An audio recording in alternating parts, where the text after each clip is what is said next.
Hello and welcome everyone to my informal review of Cities Skylines 2, which I hope to conclude with a recommendation on whether I think you should buy the game in its current state or maybe hold on for a bit. To give some perspective, I've played Cities Skylines 1 for about 4,000 hours. I've played it since release, and just about all of those 4,000 hours have been with a modded, customized version of the game. I am addicted to the Steam Workshop, and I'm pretty sure I started downloading assets on release night. The first few skyscrapers popped up, if I remember correctly. So I might never have actually really played vanilla Cities Skylines 1. So that's a bit of perspective. My Cities Skylines 1 cities usually look like this.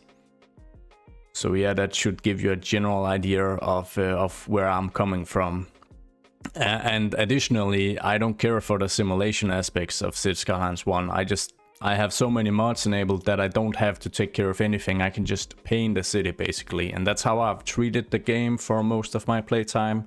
It's like a canvas for me to express myself. I don't care about school coverage and all that stuff because my city is so modded it will function without it. So that's something to keep in mind for my review on Cities Skylines 2, because I am not the target demographic for a vanilla playthrough, I think, at least not on the surface. But I guess the cool thing is that I've really enjoyed this game, and I'm having a hard time stopping playing it, and going back to Cities Skylines 1 to create some content there. So that bodes really well for the game, and I'm gonna go through some of the things I enjoy the most. I'm gonna use my city here. This is the city of Riverview, which we've been building during my early access videos. I'm gonna use that to kind of illustrate some of my points the best I can. And I'm probably also gonna just comment on some of the things that I really don't like about Cities Skylines 2. But let's get going. The first thing I want to comment on is the improvements to the aesthetics of this game compared to its predecessor. And this, I don't think I can express just how excited I am about this change. The one thing that has always bugged me about Cities Skylines 1 is that the vanilla assets, the roads, buildings, service buildings, everything basically, it looks cartoonish, it looks washed out, I understand why they did it at the time. There's probably some, stuff with graphics fidelity and the likes where it was a more sustainable choice for them as a small developer team to go for a more cartoony vibe. But I am so happy that they've chosen to just change that completely for Cities Skylines 2. Because the assets in Cities Skylines 2, the service buildings, the vehicles, the roads, they all look great. They are just a crazy improvement compared to the predecessor. And I think this is my favorite building in the game, so far at least, of all the ones I've seen. And I think I'll be using this building for years to come, even if, the mod sites are gonna be flooded with nice custom assets. I think I'll be using tons of vanilla Cities Skylines 2 assets in years to come, even in my custom cities. And that speaks volumes about the quality of the work they've done here. And it's on all layers. I am barely able to find an asset I don't like and want to remove. In vanilla Cities Skylines, it's the opposite. I'm barely able to find an asset I actually like and can include in one of my cities. Just look at some of this is a European medium density residential tower, looks great. European style row house here they look fantastic. We've got some North American row houses here, look equally great. I like to mix them in, create a more diverse look. We've got some medium density North American style here. Everything just looks awesome. There's a single gas station. Let's see if I can find one that I don't like. Yeah, I've got that bugger here. I don't like this 2x2 North American themed commercial asset because it spawns this little gas station, and I think my main complaint is basically just that the roof is way too washed out. Doesn't really look like it has any detailing at all. But that's about it. There are a few of the high density commercial assets as well that I don't enjoy. if they have too many signs on them. They look a little odd, I feel. I might work in Times Square, but not really otherwise. But that's about it. I mean, look at this asset. This is the mixed density, one of the mixed density North American assets. And it looks fantastic. And the fact that they have created this sort of graphic effect where you can sort of look into the windows of all the buildings is just awesome. It looks fantastic during daytime. It looks great at nighttime as well, and it looks really nice with some of these skyscrapers as well. You can kind of look into the apartments.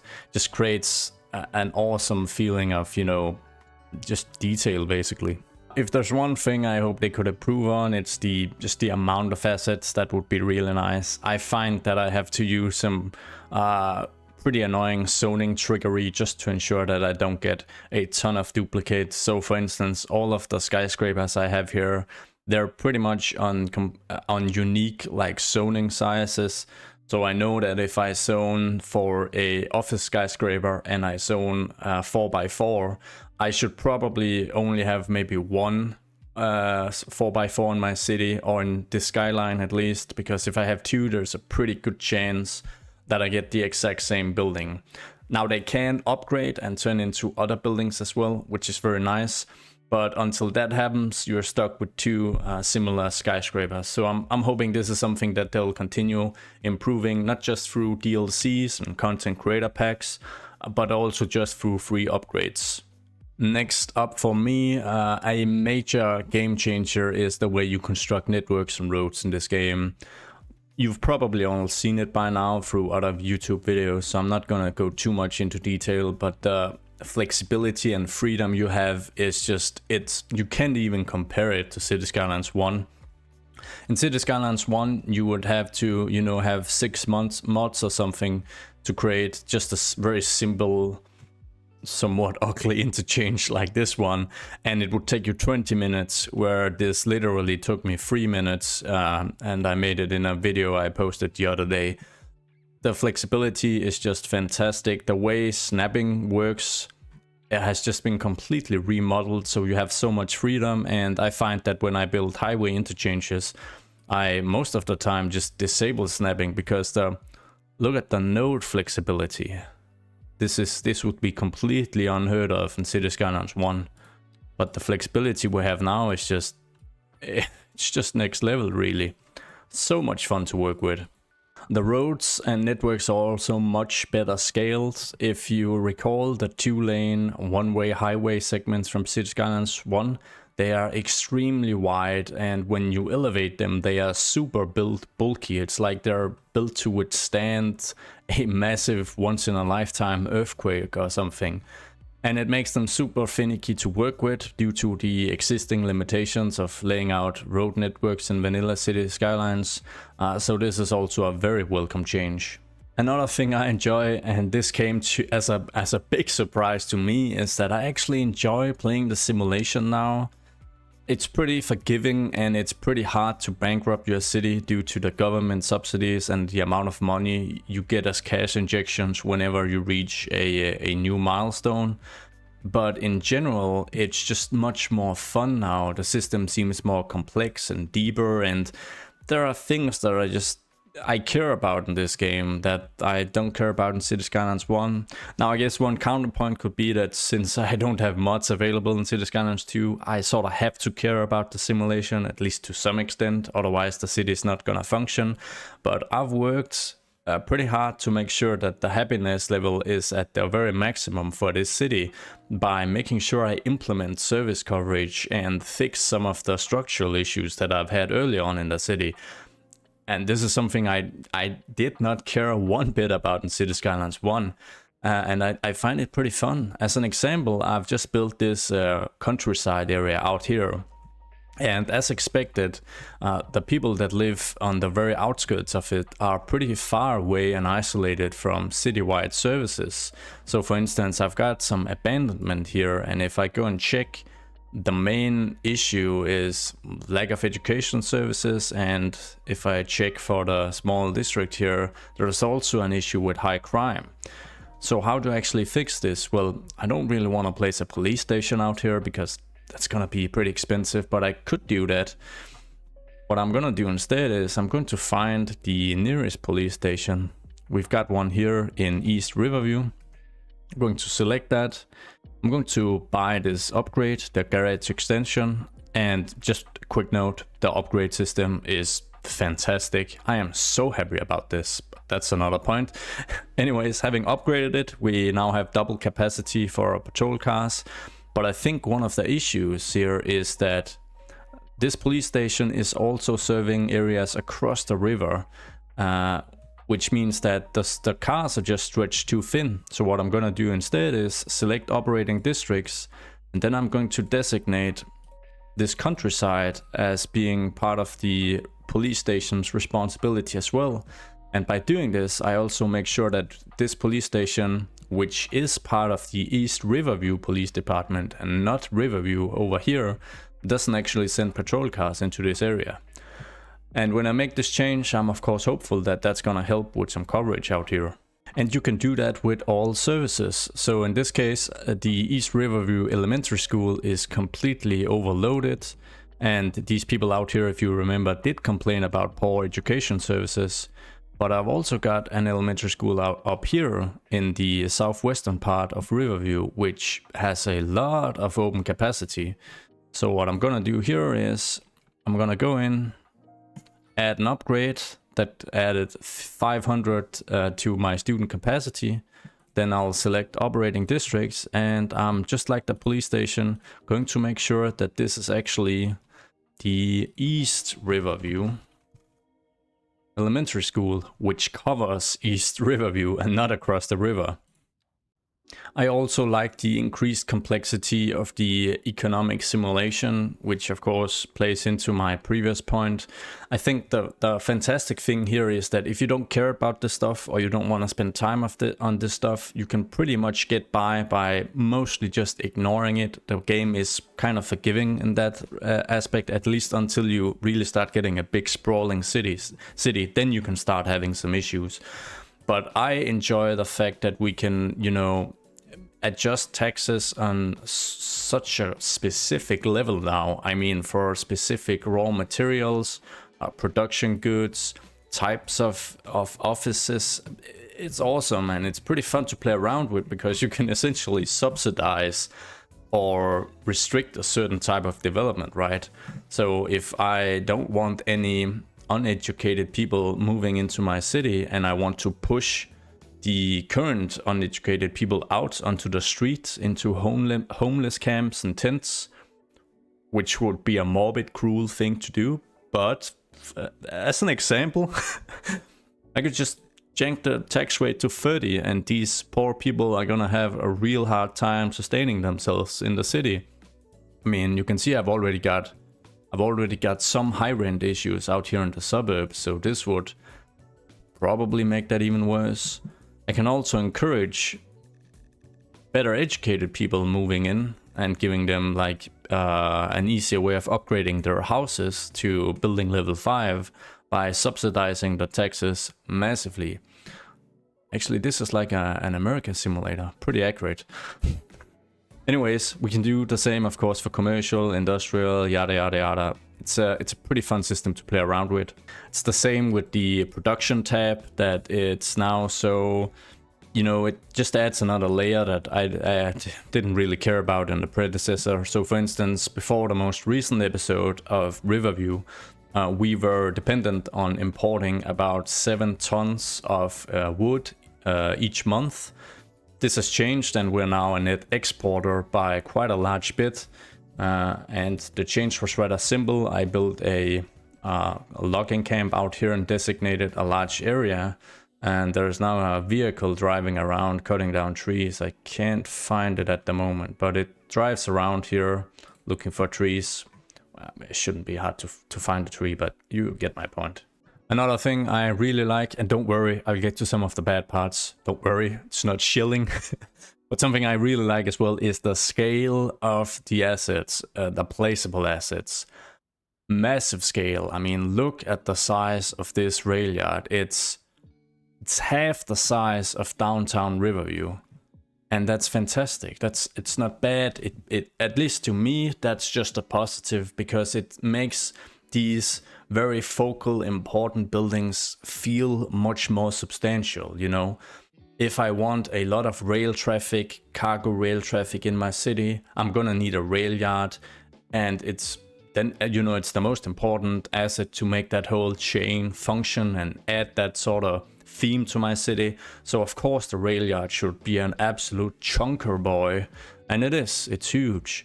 And the same goes for so many other assets you have to place down. I mean, this is Riverview High School, which has very few students. I'm not sure why. But anyways, their asset itself is huge. I mean, what is this, like 20 by 30 zoning tiles or something? And then with the upgrade the upgrade system, I've added a sports field, making it even bigger. I mean, I've designated it as its own district, basically, because it's so big that I kind of feel I want that district moniker as well. I'm also pretty happy with the level of detail that obviously went into creating this game. And one example I like to highlight is that all the vehicles during daytime, they have their daytime running lights on and not their main halogen or LED headlights. And that's pretty cool. I mean, that's a very nice detail, because if we switch it to nighttime, you'll see the full lights of the vehicles actually light up. Now, I think that about covers the things I'm the most excited about. There are a ton of more things that could be highlighted and talked about, but I want to stick to like the main things here, because these are the things that are going to also really just affect how the game plays when we start adding mods and custom assets. And that's why I'm so focused on just looking at this game, looking at the base mechanics, the base aesthetics, and then thinking, things here are a massive improvement. I can live with the fact that we've only got one fire station, that we've only got one train station currently, which we can upgrade, which means that you can't really create a super small train station for like a small commuter town, etc, etc. I can live with all that, because the creative community that we're a part of is going to come in and start adding to that, hopefully. And I'm also hopeful that the developers are going to continue adding in more assets, more service buildings. They're certainly going to pump out some DLCs and content creator packs, because that's a big part of their business model. So I don't really care about all that. That's all going to be added. What I care about is the fundamentals. How does the game look? How does the game function? So the simulation. And that leads me to the third point. How does the game run? And that leads me to my first criticism / con of the game in its current inception.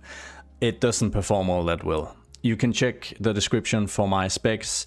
I don't have a NASA supercomputer, but it should be decent specs, and it should be able to run this game in 2K resolution with everything set to high and a smooth 30 FPS frame rate. At least I would expect that.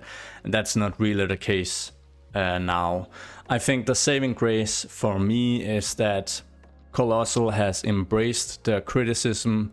They have very openly stated that performance is something that they are not content with, and that they will work very hard to rectify it, to improve it, and reach a level where the game runs at a smooth 30 FPS, even during very big cities.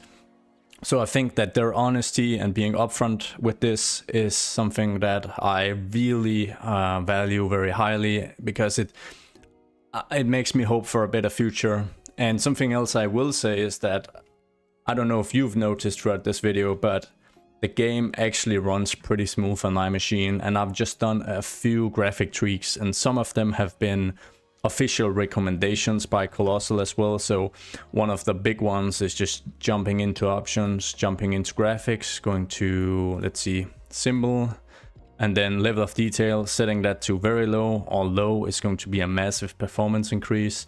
Mine is at custom because I've found a sweet spot between low and medium that I prefer.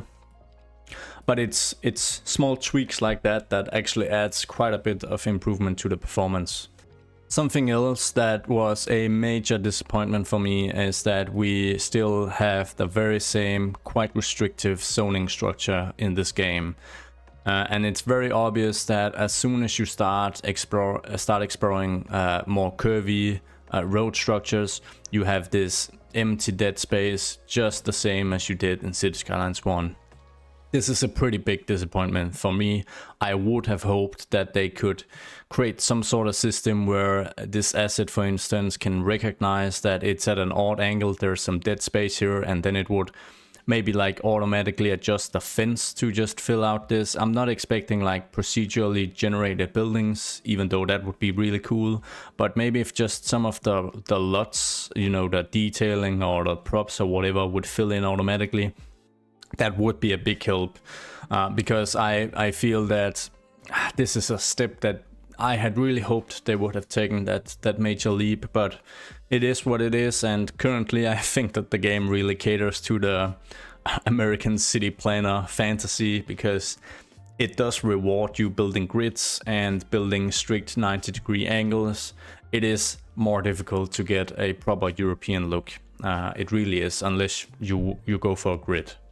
Another major con is that bikes and cyclists are not simulated in the game currently, and it doesn't even seem like it's at like the top of the list on their roadmap, which is super odd, because I can only assume that by implementing two themes, North American and European, and through the recent release trailer, they want us to build very diverse cities that can like mimic many different places, you know, around the planet, Tokyo, Paris, Berlin, whatever it may be. But you can't create that if you don't have bikes and the ability to build a great bike infrastructure. It is a major theme across many cities across the planet. Even in North America, cities are doing what they can to implement as much bike infrastructure as possible, because it's a great addition. I went to Manhattan earlier this year in February, and I was amazed by how many steps the city has taken to at least try and make it more bike friendly. And I did see a ton of bikes, and it really wasn't what I was expecting when I flew into New York City and I saw the massive suburban sprawl just covering the entirety of Long Island and all the cars. But they're actually working on it, it seems. Something else that annoys me is that we have very, very limited detailing options. We're able to place trees, and they take 40 years to grow into full size. And that's not in-game years, that's real life years. You'll be retired before you see a full forest.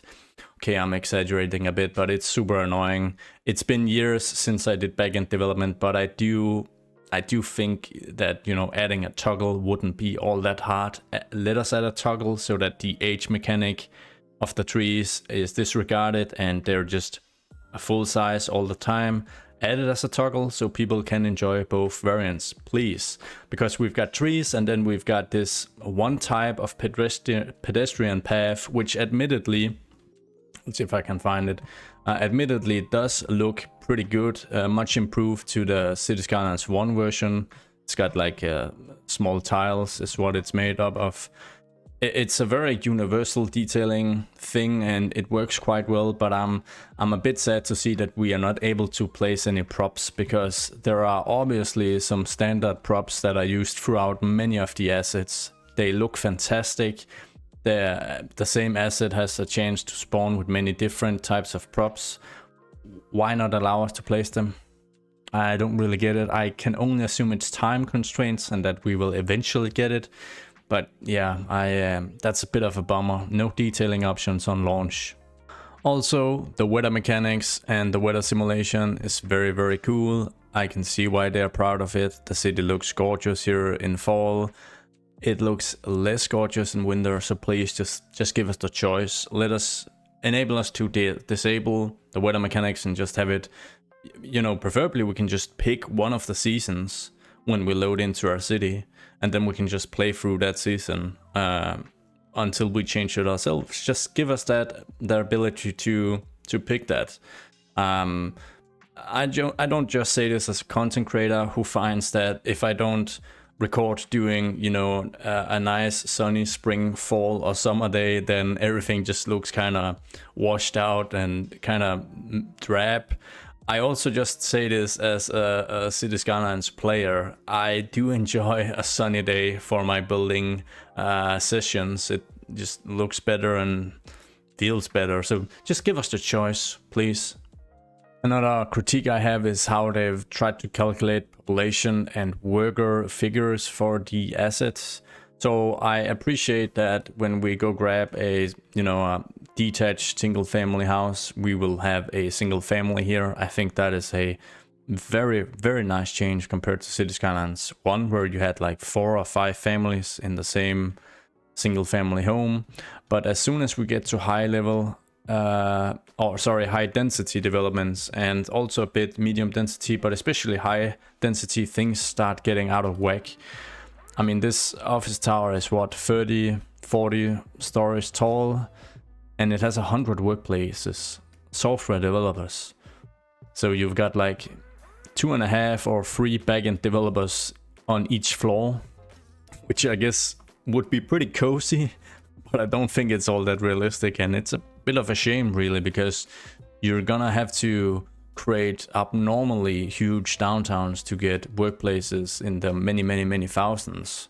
I mean, I don't even have 2,000 workplaces in this downtown, and quite a few of these are huge office towers. Like these two in between have less than 250 jobs in total.